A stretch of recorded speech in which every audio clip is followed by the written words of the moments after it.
This is the Italian Real Estate Podcast, here to help you with the ins and outs and basics of Italian real estate, presented by ItalianRealEstateLawyers.com. Hello there, and welcome to another edition of the Italian Real Estate Podcast, presented by ItalianRealEstateLawyers.com. Of course, we are back at it again with Italian attorney Marco Permunian. How are you doing today? Good, how are you? I am doing great, thank you. And of course, I'm Rafael Di Furia, and today we wanted to talk a bit about Rome. Like, should you move there? What you maybe could expect if you're thinking about moving to Rome? Some of the basic details that a person moving to Italy might be interested in. And so, Marco, let's just start off with just kind of a basic kind of overview of the city. Like, what are some of the things that people like? What are the things, maybe some of the things that you like about Rome and the attractions that it offers? The city of Rome is the capital of Italy, located in the region of Lazio. It's also the largest city of Italy, counting over 2 million people. But to answer your question, I guess what is still shocking for me when I go to Rome, and I've been there several times for business reasons and other reasons, is that what they say about Rome is absolutely true.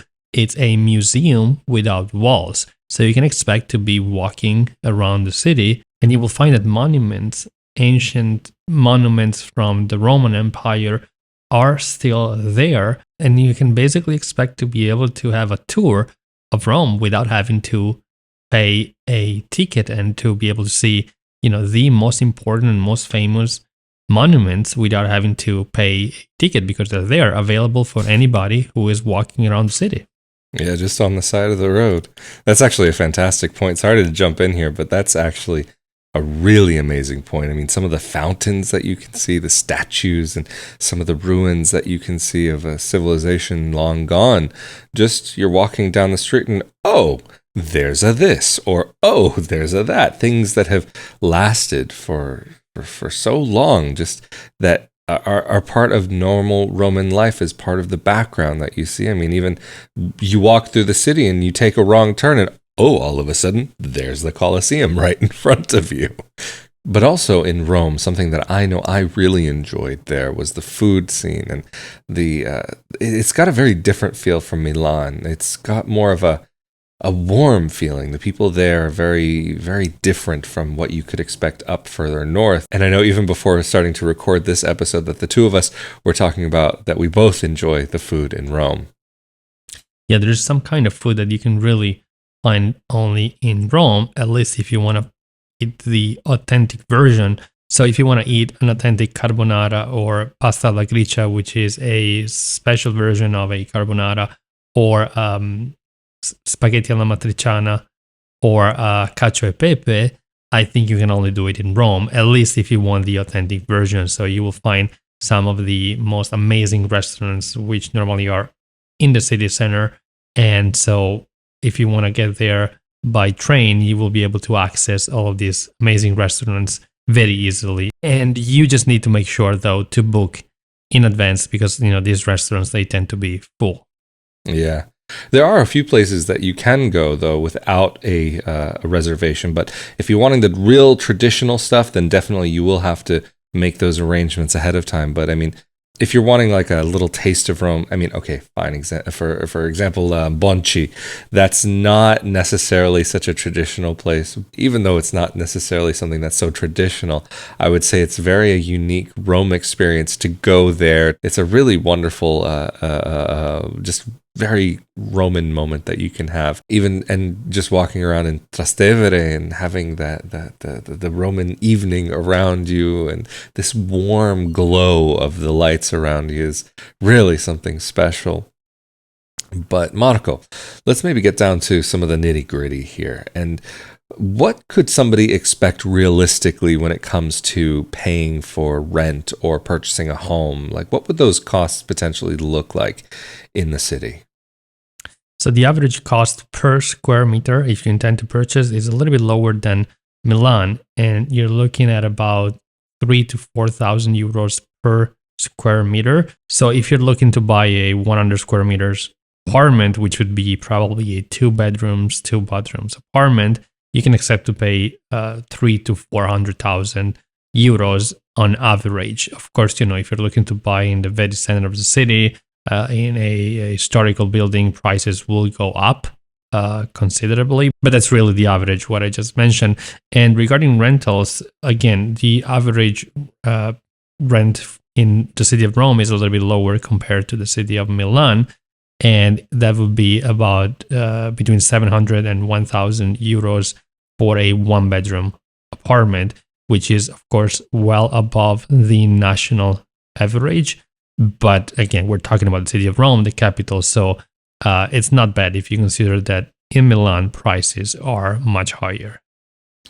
That's very interesting to know that. And for some people, I think when they're thinking of Italy, they do think a little bit more about what Rome has to offer than maybe what Milan has to offer. But also, we're talking about pricing that's a little bit higher than the national average. So is that something that fits within your budget? Is that something that you can rely on, maybe an American income because you're working remotely, or are you going to have to look for work locally? So I guess that's going to be another thing. What would be maybe the average income for the person who might be living in Rome? The average income in Rome, again, is a little bit lower compared to the city of Milan, and it's about 38,000 euros per year.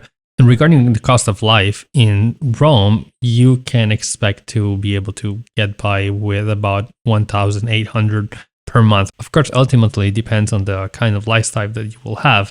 So the data that I have doesn't apply to everybody, and it's the average really for the average person. But of course, Marco, there are going to be many people who are interested in living in Rome, not just simply for the reason of being in Rome, the wonderful city that it is, but to be able to also travel around a bit. So what are the connections from Rome to get around not only Europe, but the rest of the world? Airports, for example.